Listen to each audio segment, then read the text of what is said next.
Salut les scrappers, ici Captain Codex et bienvenue dans ma nouvelle vidéo sur Scrap Mécanique. Aujourd'hui, je vais vous apprendre à modifier vos fichiers de sauvegarde grâce à un logiciel qui s'appelle SQLite Browser et dont je vais vous mettre le lien dans la description. Donc, à quoi ça va nous servir? Par exemple, là on voit, je suis dans un petit désert, dans une cabine de toilette, et dans ce désert, il n'y a pas grand chose, c'est un petit peu moche, voilà, j'ai fait ma réalisation, mais c'est vrai que, pourquoi pas mettre un petit peu de verdure dans tout ça. Donc, je bascule sur SQLite Browser, donc voilà, ça se présente comme ça. Je vais charger ma sauvegarde de Scrap Mécanique, donc je fais Windows R pour récupérer l'adresse AppData, que je copie dans SQLite Browser.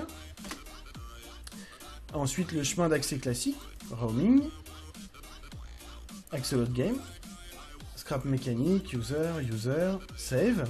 Et voilà, je récupère ma sauvegarde. Une fois chargé, je m'intéresse à l'onglet Parcourir les données. Puis à la table Game. Et dans la table Game, il y a deux éléments importants. Le flag, qui définit le type de terrain, s'il est plat ou si c'est le terrain classique avec la verdure. Et le seed, dans le cadre où c'est un terrain avec de la verdure, ça va définir la génération du terrain, la génération qui est plus ou moins aléatoire. En fait, c'est le seed qui le définit. Donc si vous n'aimez pas votre terrain, vous pouvez tout à fait changer le seed par un autre numéro. Un numéro à 9 chiffres, et comme ça va changer votre terrain. Donc là, on va s'amuser, on va passer du désert, du pauvre désert, hop, on va mettre 0 à la place du 1. Donc 0, c'est le terrain classique, le 1, c'est le terrain flat, le terrain tout plat. Puis, je fais Write Change, et je peux retourner dans Scrap Mécanique, recharger ma partie.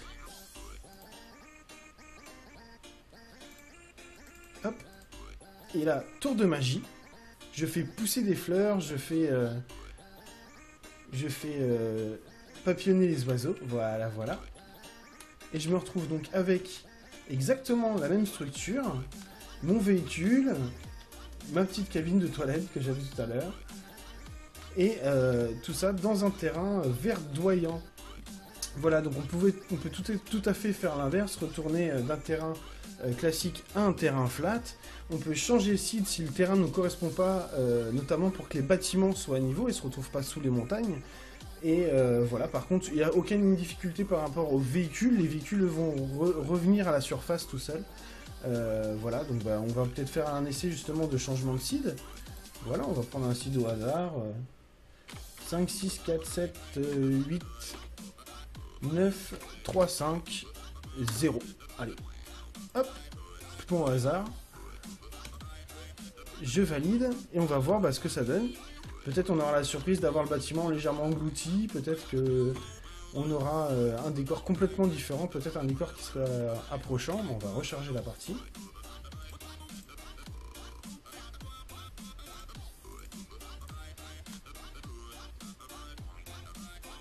Nous y voilà. Hop, et on se rend compte qu'on a un terrain en fait qui a complètement rien à voir. Bon, on peut avoir des différences de dénivelé qui font que on n'est pas tout à fait exactement au même niveau. Et on peut s'apercevoir que si on a quelque chose qui est dans les airs et qu'on supprime un bloc, celui-ci se remet à jour, il est tout simplement délivré et tout simplement il tombe comme un objet ordinaire. Voilà. Donc vous avez pu voir comment changer un terrain flat en terrain ordinaire et inversement. Et la prochaine fois, on verra comment éteindre les thrusters quand on a une étoile, une jolie étoile dans le ciel, quand on a un vaisseau qu'on a perdu, qu'on n'arrive pas à récupérer, qui est trop haut ou qui fait un peu laguer notre partie. On va éteindre les thrusters, et comme ça il va pouvoir redescendre, et ce grâce à SQL Browser de la même manière. Voilà, c'est un tout petit peu plus complexe, mais on va voir ça la prochaine fois. Ciao ciao!